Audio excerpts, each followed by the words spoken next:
Hi guys, and thanks for coming along, albeit virtually, to the second day of the Tourism, Hospitality and Events Conference. Our first guest speaker for today is Richard Cormack Corrigan. He will be talking us through networking in 2023 in the new normal. He is currently the Enterprise Executive at Converge and has over 30 years of experience in a variety of industries, especially in business tourism as well in Aberdeen. So it's going to be interesting to see Richard's perspective on networking beyond the COVID pandemic. So without further ado, thanks to Richard. Hello everyone and good afternoon. My name is Richard Cormack Corrigan and I've been asked to deliver a session today on networking and personal branding as part of the Uncovering 2023 conference. So unfortunately I can't be there today because, which is ironic considering what you guys are studying, I'm actually away on holidays. I'd love to be there, but because I can't be there, we're using this fantastic technology which we've all become accustomed to over the past couple of years. I am a great believer in the importance of networking and personal branding. And over the next 30 minutes or so, hopefully, we get a chance to talk a little bit about that and maybe share some hints and tips, some things that have been useful to me in my career so far.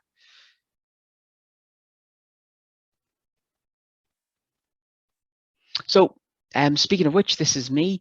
I have had, as you can see, quite a broad range of different organizations that I've been involved with or worked from.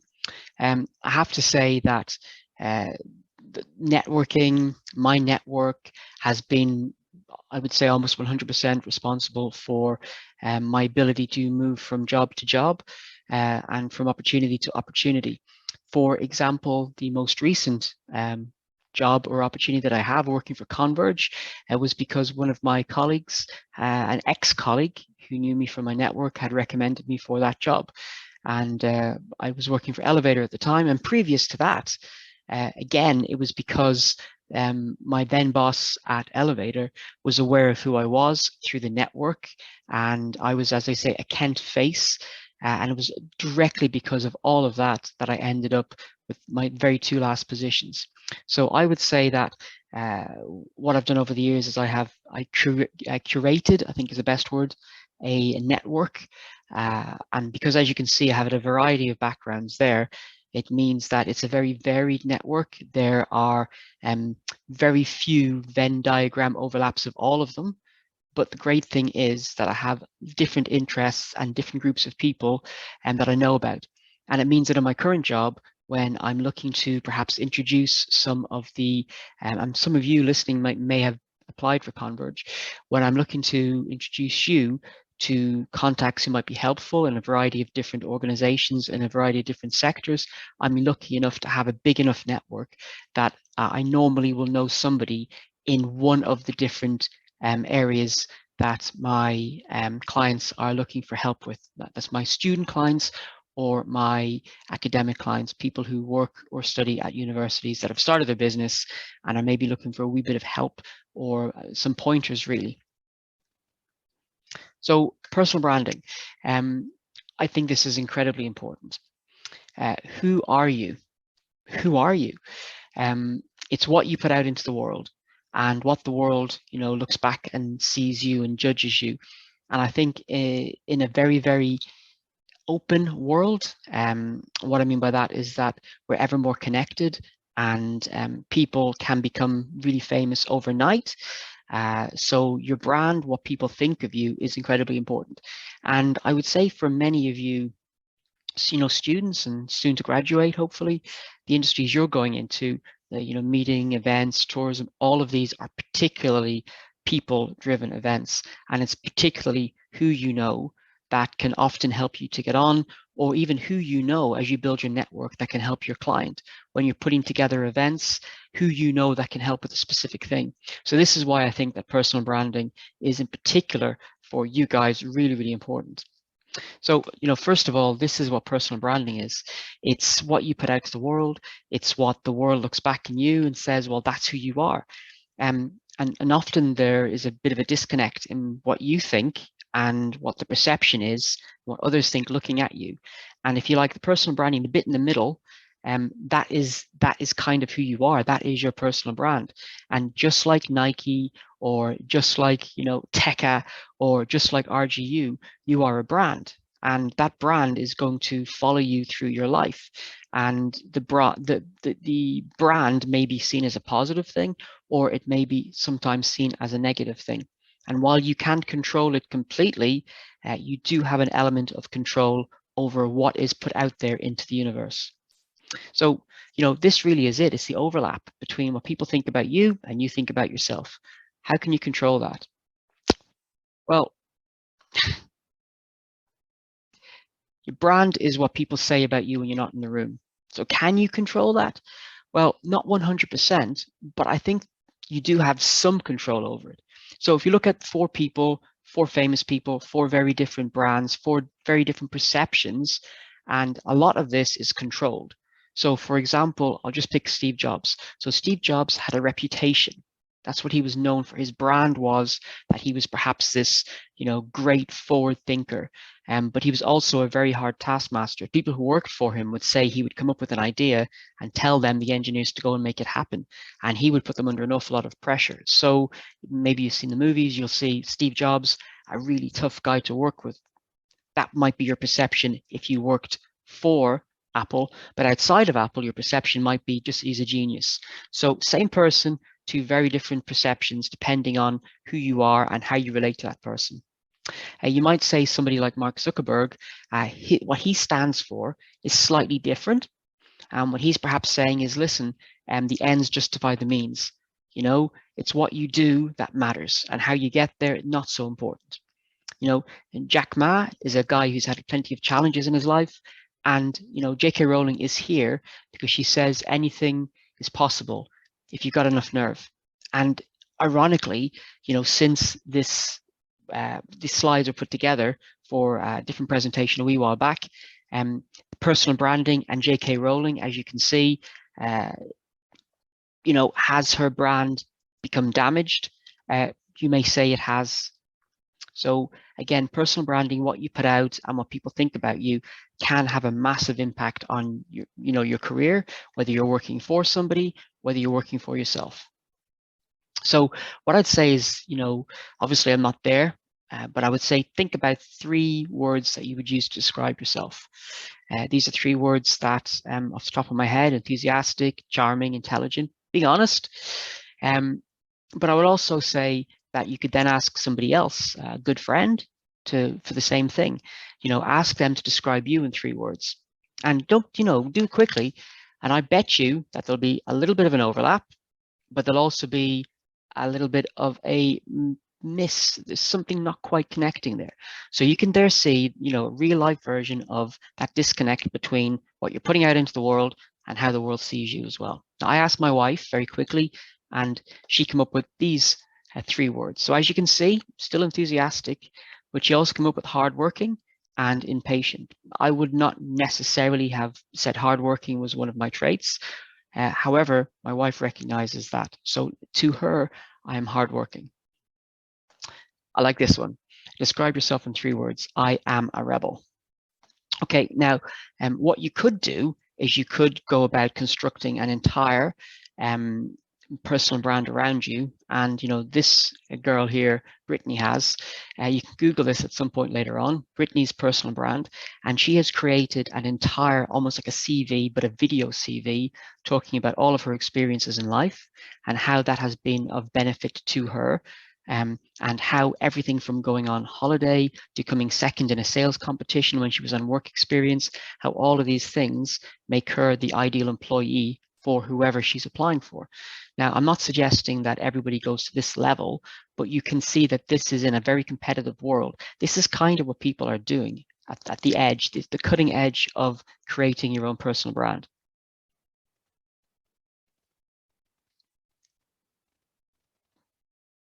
So not going to play it right now, but you can see that it is a fairly high quality and personal video that she's taken quite a lot of time actually to go and to produce.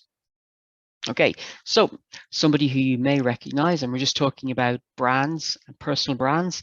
This is a guy called Colin Kaepernick. You may know him. He was the first guy in American football to take a knee in protest to what he thought was going on around him.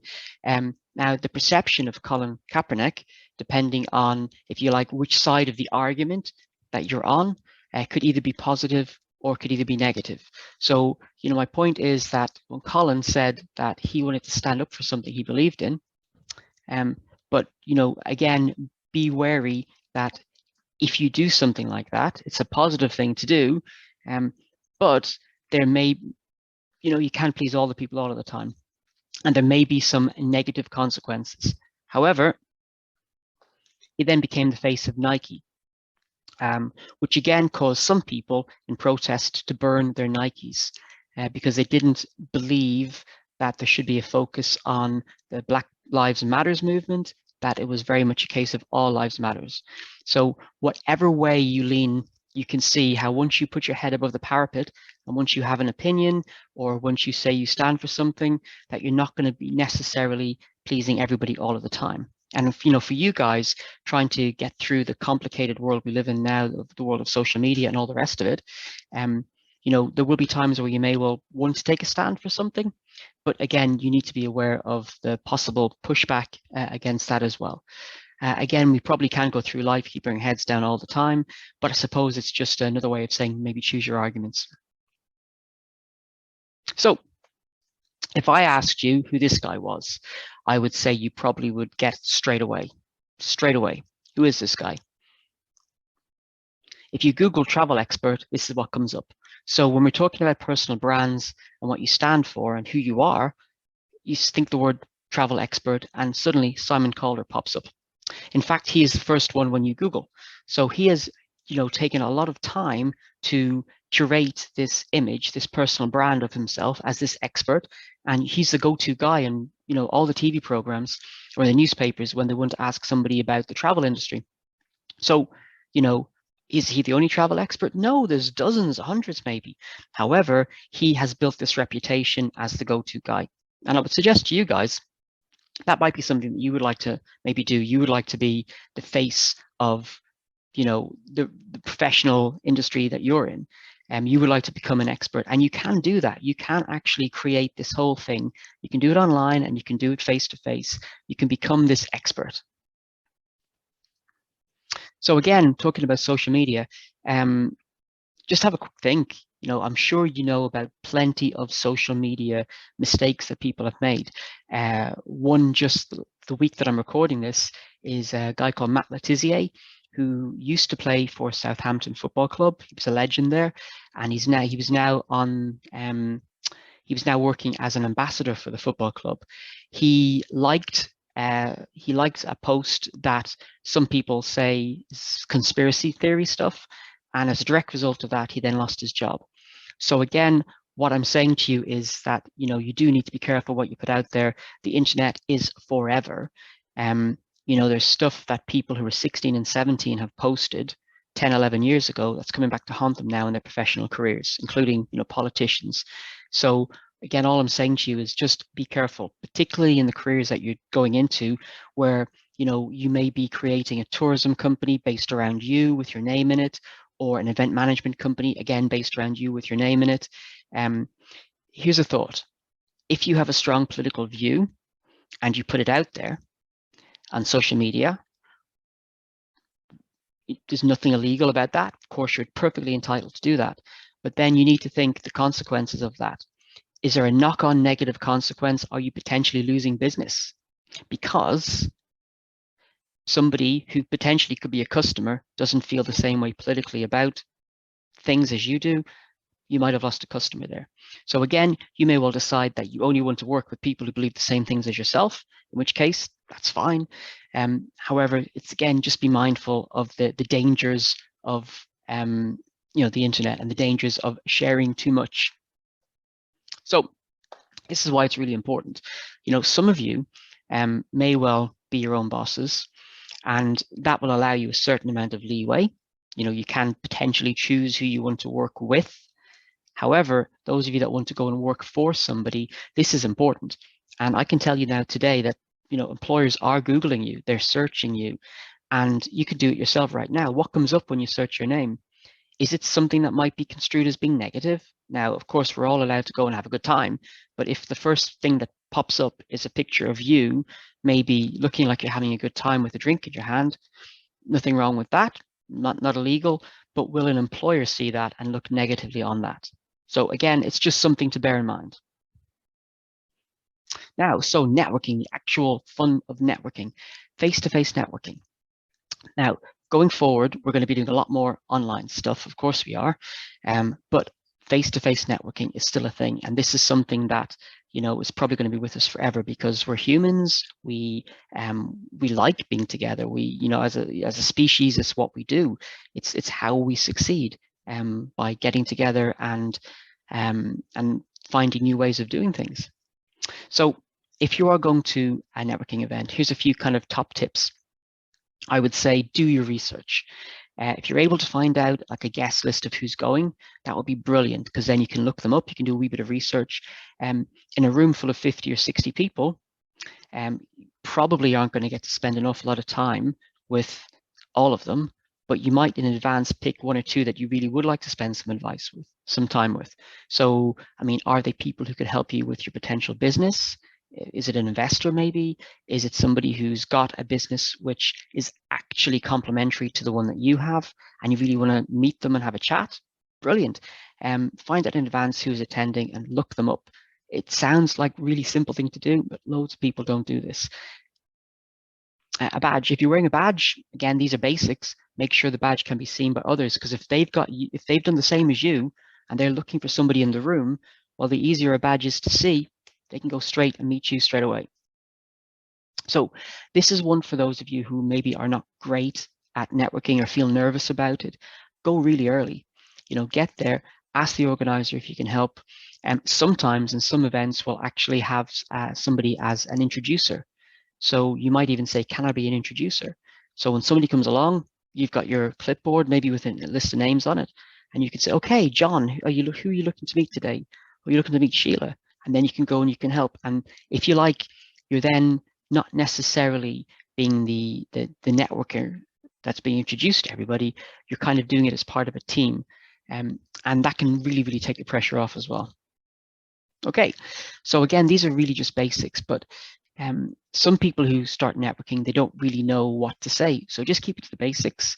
You know, many people are going to be as nervous as you. Very few people are natural networkers. So in a room full of 100 people, only 10 or 11 are probably going to be really enjoying it. And the rest of them are possibly there because it's for their job or their career. Okay, so again, you know, it's not a sales pitch. The worst thing you could possibly do is when somebody says, so, hello, who are you and what do you do? And then you spend like 15 minutes talking to them, talking at them, telling them all about yourself. Because here's a secret. People like to hear about themselves. People like to talk about themselves. So, you know who you are. And really all you want is to make a good impression in networking. A good impression. If you got business cards, you want somebody to take your business card. That kind of is it. You want them to remember you and you want them to remember you positively. Anything more than that is a bonus. Yeah.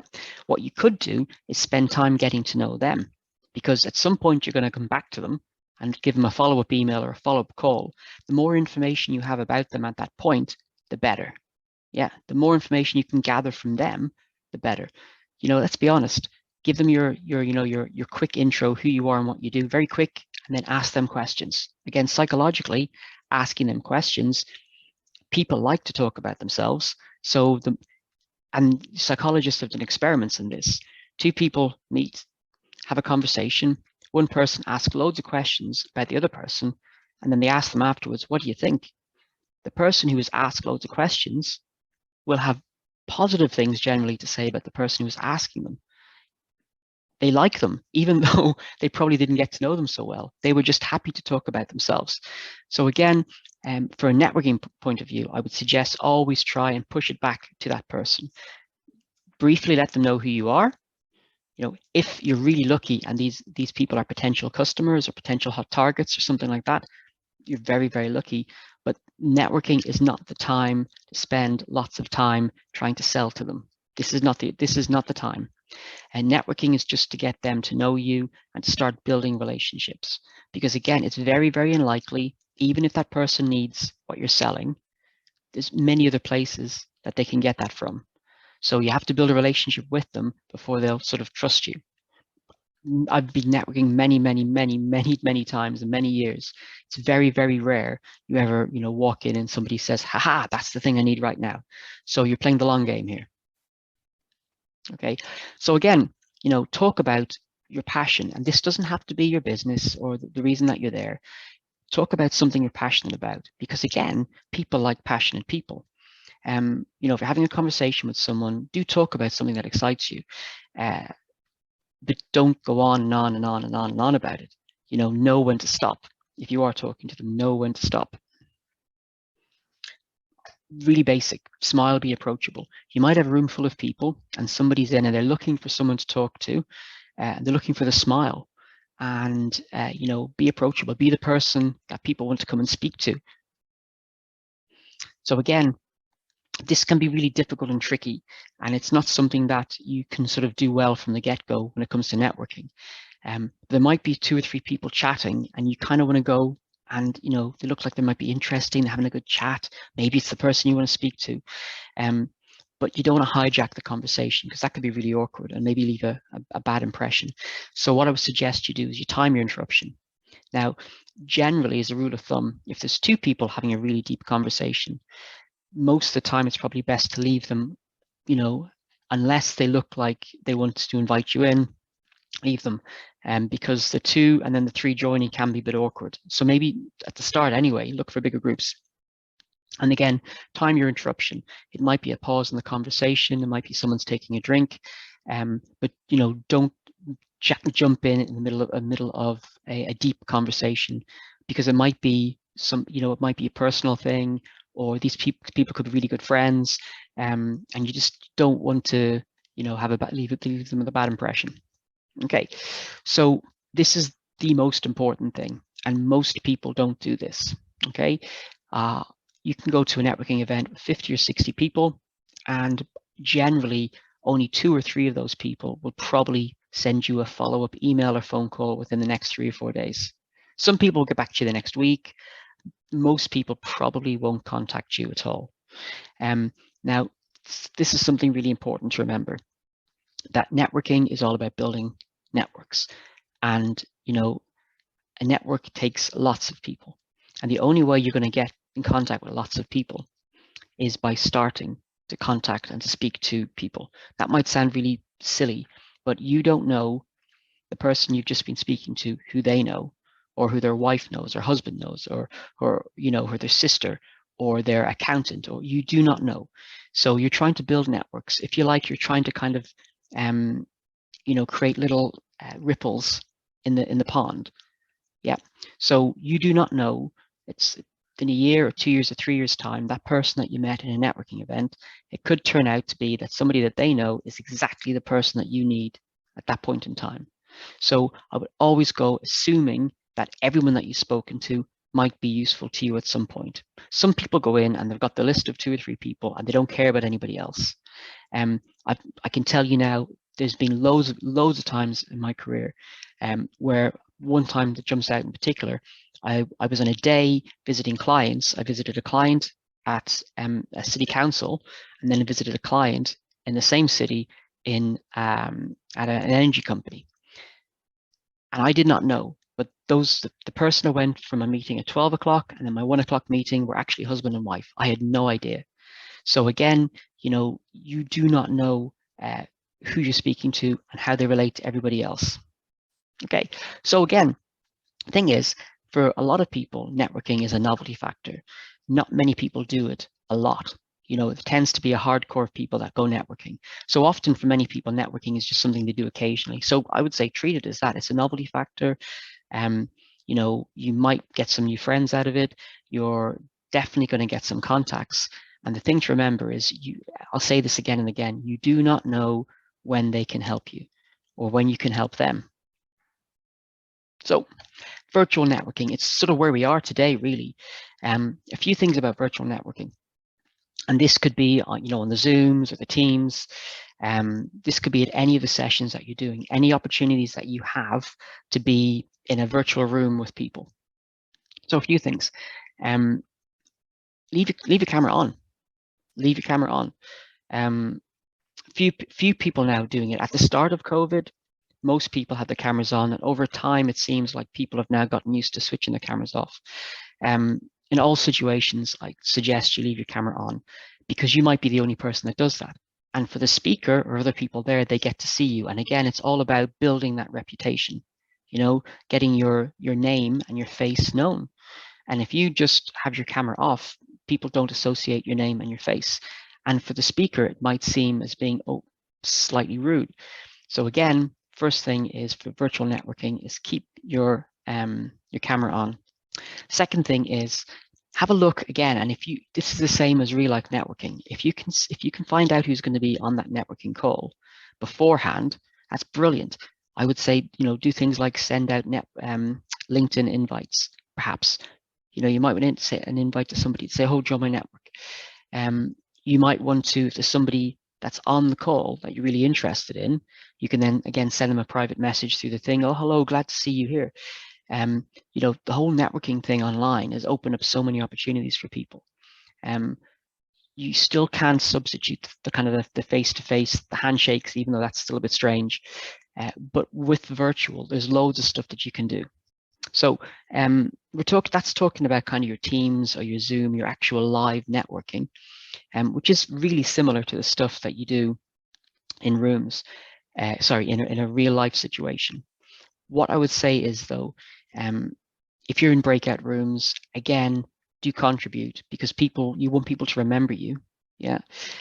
Do call people by their names, which is just basics. Their names are on the screen, so use their names. People like hearing their names. And again, same thing, do your follow-ups. If you don't do it online where you sort of say, "Hi, I'd like to connect," because you can do it. You can actually do it while you're on screen. Send them a private message. It'd be great if we could hook up on LinkedIn. I've looked into, what you're doing. I'm really interested, really excited, love to work with you. Perfect opportunity to do it then. But definitely do your follow-ups afterwards. Okay, so I mentioned LinkedIn. In the modern world, LinkedIn is the main sort of networking tool for business. It's brilliant if you use it the correct way. And what I mean by that is that how you approach people and how you respond to approaches from people is really, really important. What you put out there, what you put actually on your LinkedIn page as well, all of these things are really important. So I would suggest you spend a little bit of time making sure that your LinkedIn page looks professional, that it's again, that personal branding thing. It's what image are you trying to give out there? Now, I am not by any means saying that mine is perfect, far, far from it. However, if you look down there, you'll see a number, which is 5630, and that's how many contacts I have. So that tells you I must be doing something right. Now, how do you speak to people? There are a few different schools of thought on this, and I'll tell you my opinion, and yours may well be different. I believe that sometimes less is more when it comes to LinkedIn. If somebody generally wants to join my network and they're not doing it necessarily with an agenda, and when I say agenda, it's to sell me something, at least not straight away, well, then I'm normally happy. You can see I've got a lot of people that in my network. I'm happy for them to join. I'm delighted to grow my network, because I could help them and they can help me. However, sometimes you get these overly constructed messages. So here's an example. "Thanks for connecting. I was reviewing your LinkedIn profile yesterday afternoon, and I think it will be worthwhile having a chat." Worthwhile to them, to me. Again, I'm going to be a bit selfish here and say, what's in it for me? I'm busy. This person has just contacted me out of the blue and asked if I have 5 minutes sometime next week for a brief call. To what end? Just because somebody thinks they've got something that might be useful to me, I would say never presume. Never presume. With LinkedIn in particular, it's all about building relationships. So in sales, they say that you might not actually make a sale until the 7th or 8th or 9th or 10th contact. With LinkedIn, please, please, please, never try and sell something on your first contact to somebody. It will be the same as going to someone's house, knocking on their door. When they open it, go, buy my stuff, buy my stuff. You wouldn't do it in real life, so don't do it in the virtual world. As I said, some people really like and welcome a long, detailed, constructed message like this. At least it says my name. Although, to be honest with you, there's an awful lot of sales algorithms that you can buy now. People do it as a job, the sales companies. And what they will do is they will send, it looks like it's a personalized email to you, but it's not, it's an algorithm. So me personally, I'm not really a big fan of this sorts of thing. Asking for me on the first contact to speak to them about something, not really sure. Just because they design digital learning and community solutions that transform the ability of training and education companies to scale doesn't mean it's relevant to me. And that's something else. When somebody sends a LinkedIn anything message or anything like that, and it's not relevant to me, they haven't clearly looked at my LinkedIn profile, then automatically I'm quite suspicious. And for someone who is quite happy to accept LinkedIn requests, then you can see that this for me is a red flag. Okay, so bizarrely, this one is nice and simple. There's no agenda. I would say yes to this. Yeah. Now they haven't said, you know, they want to join your professional network for any reason. I'm happy for that. That to me is without agenda. That to me suggests that if the person is going to speak to me about selling, it'll be 2 or 3 contacts down the road. I prefer that. Okay, so this is just a little bit of a conversation I've had with somebody. So I've asked them if they would like to be part of my network, and they've said yes. So I've sent them a quick follow-up thanking them. Again, I'm not saying to you that by any shape or form that I am the bestest expert in the world at this, but what I am saying is that simple things like this. I've thanked them for connecting with me. I've said I hope that I can help them in the future. I've said that I'm looking forward to reading their content because it's something I'm interested in. Yeah, so it's all about them. They've replied that they like the human level and a message. So they've said that they appreciate me saying this to them. So we're building relationships. Yeah. Now, this means if at some point in the future I say, oh, by the way, Charlie, I've got a question for you. I've got a favor to ask you or something like that, then we've already got this relationship. And what Charlie will probably do, will look at the messages and say, what have we said to each other before? And based on that, he will make a decision whether he would help me or not help me. Okay, so again, you will probably get loads of these. Me personally, I don't like this. Theoretically, they're saying, here, have a free thing. But again, this is not me reaching out. This is not me saying, please send this to me. And again, I think it's slightly over familiar. I hope you're well in smashing your goals. So personal opinion, I would not want to connect or link up with this person. And in fact, if somebody sent me something like this, I would probably unlink them. Okay, so this is just to show you the type of things that I would normally do on LinkedIn. And as I say, I'm not saying that I'm the best, but this is what I do and I find it works. So this is me talking about an event that we hosted. I'm talking about, I've also tagged a few people in this as well that were involved. And as you can see, and people have jumped on and they responded to it in the LinkedIn thread. So if you can get a conversation going in the LinkedIn thread, that's brilliant. And again, this is all about building your profile. And again, what you would love to do is you would love to then have a subject or an area that you are, known for. So then, let's say, for example, somebody says, I want to go and I want to book an event. Well, they will go, who do I know that's an event in events? Now, they might go to your content, and the content that you have might be nothing at all to do with events. It might be something else that you're actually quite interested in. It might be you sharing hints and tips online and building that brand. That's something a lot of people are doing on TikTok now. They're creating this whole brand, which is really useful. So you might want to do something like this. It's the engagement is the most important thing. So if people are tagging you or atting you or something like that, it's always good to get a really good, like an online conversation going. Other people see this and they go, ah, and they're also seeing who's commenting on it. So it's like every person that comments is like a badge. You go, oh, that person there is quite an important, serious person. That must mean that that person at the top, the me, if you like, they must know what they're talking about because all these other people are commenting on it. So it's about building that online reputation. Okay, so again, if you are connected to somebody, well, then you can send them a message. If you're not connected to them on LinkedIn, and I'm not sure if you knew this, you actually have an option where you can send them a message. Now, you can send them a message and you can explain to them why you'd like to contact with them, like I've just said. So it's really down to yourselves to decide which way you want to do this. Do you feel comfortable just saying, would you like to be my contact? If you have been at a networking event with them, for example, or if somebody has said, oh, you should speak to John or something like that, if you've got a genuine reason for reaching out and contacting them, I suggest you pop it in here. But please don't do the horrible generic-y, stuff. It makes it look like you're trying to sell something to someone.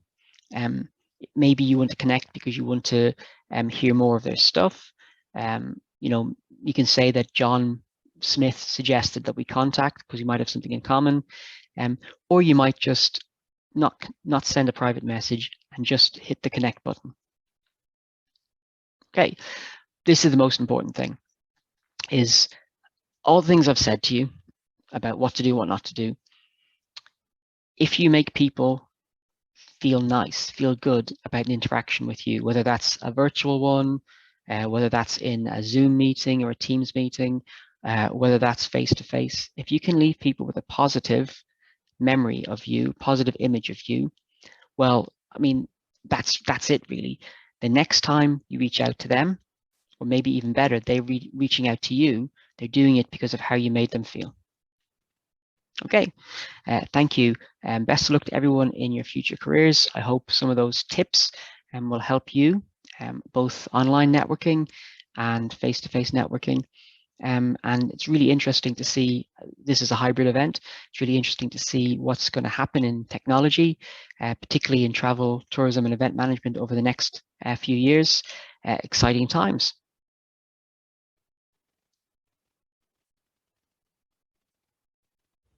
I'm sure everyone will join me in thanking Richard for taking the time out of his day to deliver such an interesting talk to us. It was really good, so thanks again, Richard.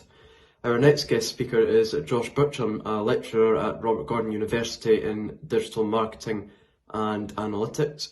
He'll be delivering a talk around digital adaptations in the tourism, hospitality and events industry in about 20 minutes time on a different Zoom link. So I believe you should already have the Zoom link, so if you just click onto that and dial in about 20 minutes time, Josh will be there delivering that talk. So thanks again.